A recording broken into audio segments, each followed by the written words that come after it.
Hi and welcome. My name's Jamie McIntyre. I'm reporting here from 21st Century Press Club for 21st Century TV. I want to talk about an episode of State of Affairs. I know I'm passionate about ways to improve this country. And I want to talk about 5 new ways that I've added to the list of 21 ways to improve this country. I think are practical, down-to-earth ways, and I'm sure many people agree with. May not agree with all the strategy. We want to look at it in a brainstorming, open-minded sessions about debating and creating debate about ways to improve this country. I think the country and many of our leaders really lacks a lot of common sense. I just come back from a research trip to China and India and Russia, 3 of the BRIC countries. And it was my first time to mainland China. I'd been obviously to Hong Kong and Macau and places like that before, but I really want to take the time to spend and explore China and really see what's going on in China, because as an Australian and a passionate Australian wanting to be able to share what I believe is going to happen in this country in the future, China is important to be able to tell how to predict the future of Australia. And I come back very bullish on China and very bullish on Australia's future. I've had many blogs that talked about, I believe Australia can boom to the year 2050 and beyond. Doesn't mean there's not going to be ups and downs on that journey to there, but we're riding off China, a massive boom. And despite the slowdown in China, China is still growing at a rapid rate. They will still have a massive demand for our commodities, etc. You only have to be there to see the rapid growth. It's hard to believe, but I was also impressed by the level of political and economic management to see in the comparison to, say, a country like India versus China, where India is very chaotic. It still has massive growth potential, but because they don't have the equivalent political and economic management, they're just simply not producing the results that China has, and that's why China is the world's leading economy and now the second largest economy, overtaking Japan in recent years, because they have ability to get things done. And I think most citizens of a country want to look at leaders and say, okay, we want an action-orientated leadership in our country to be able to implement things. I think in this country we are the lucky country, and luck's played its big part.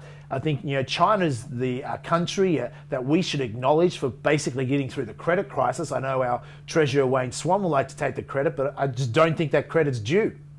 We wrote off China, and I think some credit's due to China's political management.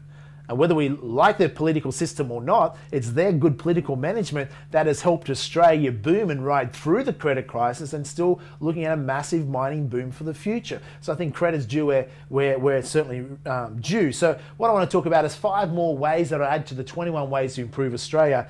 Number 1 of these ways for tonight's episode is we certainly need a pro-business government, not a pro-union government. In this country right now, it's very obvious we have a pro-union government. We have unions which only represent 14% of Australians, by the way, and I'd say they represent them poorly, that control our current government, along with the Greens, another minority party, but it's a union-controlled government. Unions tend to not lead to increased productivity and efficiency. Unions tend to have a habit of wanting to increase the pay rises of their members, but with scant regard to whether the industries can afford it, or without going to the industry and saying, okay, we want more, but we're willing to give more. Here's our increased productivity, here's our increased efficiency. Unions need to ship up or shape out, basically, and raise their standards and demand greater productivity and efficiency. That's not going to happen. We need a pro-business government, not a pro-union government in this country, if we want to excel, if we want to accelerate from where we're going right now.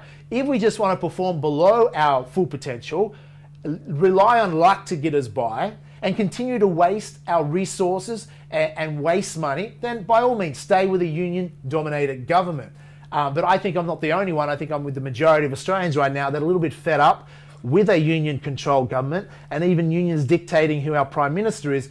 We're meant to be a democratic society. Unionism is too close to communism for my bet. I don't like it. Not to say workers' rights shouldn't be protected. There's laws in this country to protect workers' rights, and our workers are protected probably more so in this country than any other country. So am I suggesting that we should be pro-big business? No, I'm suggesting a government that's pro-small business. Small business is the engine room, the driving force of an economy. One of the greatest KPIs of a government is to have increased employment. Small business sector employs most people in this country, so we need increased business education. We need a shift in mindset to reward entrepreneurs, to encourage more entrepreneurialism in this country, so we can get more grants available, change the capital raising laws as well to make it easier for small companies to raise capital, and increase the amount of entrepreneurialism in the country. That will lead to increased jobs, and it's critical for our country. I agree with Richard Branson as well, the Virgin Group. Business education should be taught at schools, so a lot more government initiatives in those areas. And also, we can't have government leaders that are anti-business. We can't have government leaders or a treasurer like Wayne Swan that comes out in his essay in the weekly magazine highlighting and criticizing our billionaires. Self-made billionaires that pay billions in tax in this country, that employ hundreds of thousands of people, are being attacked by our treasurer and insulted in a way that just wouldn't occur in any other country. When the treasurer should be thanking these individuals for setting such an example of building businesses, as small businesses into large businesses, creating a fortune, sure, for themselves, but employing a lot of Australians and paying a lot of tax. Why is he insulting them? Why is he attacking them? Because he doesn't like the criticism of some of the blatantly incompetent government policies that Wayne Swan and his government is behind. So really, what are we going to turn to communism or socialist views and stop these people having a say through the media or buying parts of the media? It's a democratic country. People are entitled to criticize policies they don't like, and the government needs to really look at changing their socialist views or let someone else run the show. The next point I want to move on to, another way to improve the country is fairly clear, is we need to develop a closer relationship with China. We need to engage more so with China than what we have in the past. I know the US is an ally, but really the US has this rhetoric that China is a military threat. It's really it's a lot of nonsense. It's propaganda. The Chinese military is 1/7 the size of the US military. It's a long time if ever becoming a military threat. Actually, their GDP spend on military is dropped from 1.33% down to 1.28%, where America is actually increasing theirs. If you take out the cost savings of leaving Iraq, the expenditure has actually increased outside of that. The average top country nation around the world spends over 2% of GDP on defense. So China spends a little bit over half of that. The point is, let's not get caught up in the US propaganda or the US interest with China and their trade debates.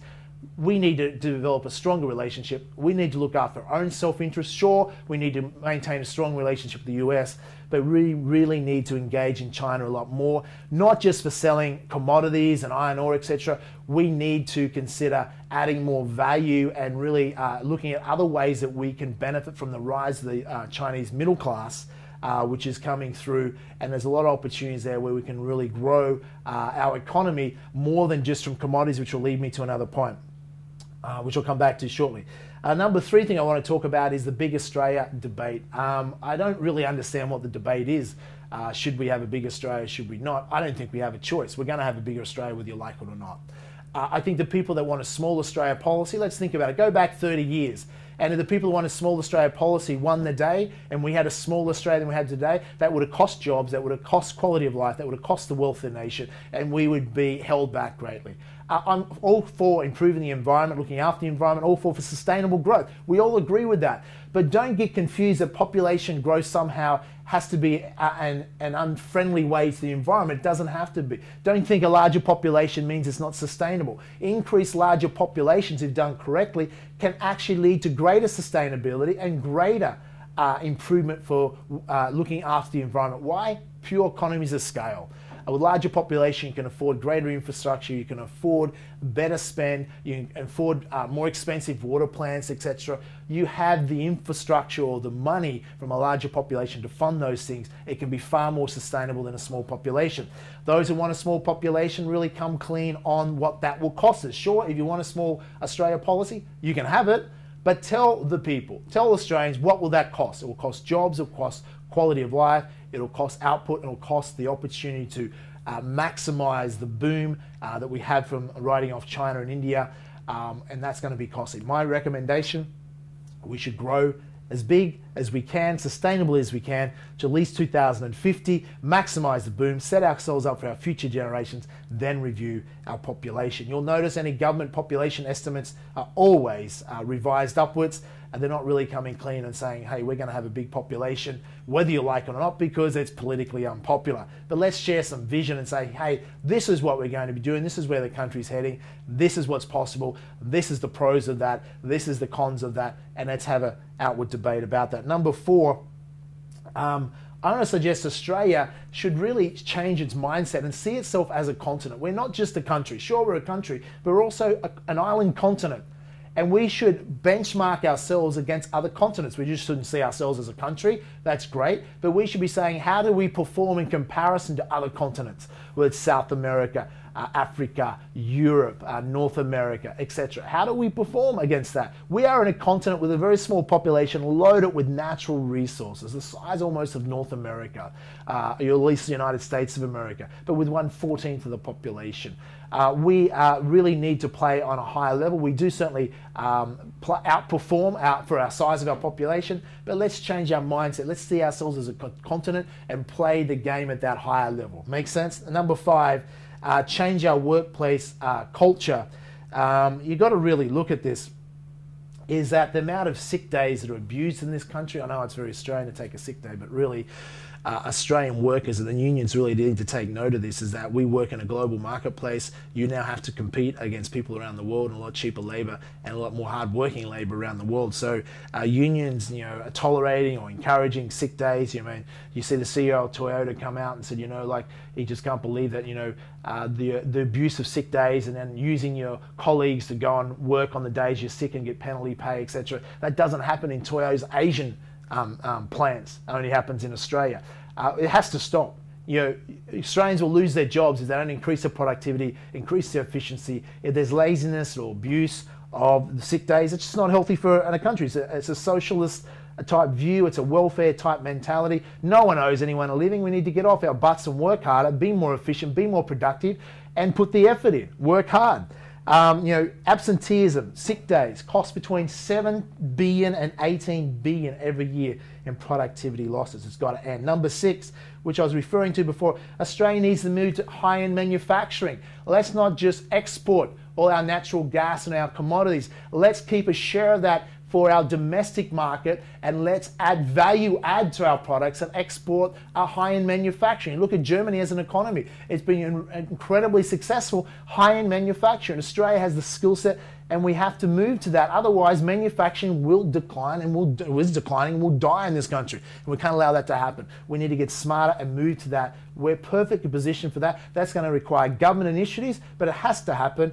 Initiatives to make that happen, especially in the natural gas sector. A large portion of that gas should be kept for the domestic market at domestic market prices that we set, not dictated to by world prices, so we can add a lot of value-added products with that and other high-end manufacturing. I'm sure anyone with common sense would agree on that point. And 7th and final point for tonight's episode is I really believe these short-term political terms of 3 years simply too short-sighted. It creates a government gets into power, they might look at implementing policy for 18 months, and then 18 months out before the next election, they're so focused again on campaigning to get re-elected. It creates shortism, if there's such a word, on politics. Being in China, they're implementing their 12th, 5th year plan right now. I was there on the National People's Congress, the last day of National People's Congress in Tiananmen Square, where all the politicians from around China come in. And see, one thing they don't have is they don't have party debate. They have policy debate. And I'm not suggesting we create a communist system, but I'm suggesting that, and I've talked about this before, having political parties debating and fighting with each other, it creates a standstill. You only have to see in India the incompetency of the political system in India versus China and the ability to get things done. Bickering, fighting, etc. No one gets anything done. Where in China, they just do something. They take action, they make it happen. We could learn a thing or two from that. So I'm suggesting get rid of policy debate, political party debate, and have more policy debate and getting ourselves into action. Now, part of that is having longer political terms, and I believe we should have at least minimum 5-year government terms. And a government, when they're trying to go for election, should be really presenting 5, 10, 15-year plans for the economy, for the country, so people can see what the long-term agenda is. Short-term politics hurts our country. It holds us back. We've only seen that time and time again in the Australian political system. Let's have a bit more detailed planning. Let's have a bit more time to implement those plans. Less campaigning, more action in politics. That's what people want to see. That's what I believe. Less political fighting with other parties. We're all one country. We should be all debating policy about one country. We shouldn't be debating about which party you prefer or don't like. That creates division in our culture. We should be focused on uniting, rid of political parties, I say, and just have politicians debating policy and allow more say by the individual citizens to be able to have more say on major policies via referendum. You can check out my comments at the Facebook page, New 21st Century Political System, which I've talked about in ways to improve our current system. But there you have it, 7 more ways to add to the 21 ways that I talk about improving Australia. You mightn't agree with every way, but let's look at and create a debate about many of these ways. We're looking at common sense, strategic, intelligent ways to improve this country. It takes passion, it takes leadership, it takes commitment, and it takes long-term planning as well as short-term action to produce these results. It's been great talking to you tonight. I'd love to hear your comments and feedback. Let us know at 21st Century TV or on our fan pages, and we'll talk to you soon. Take care.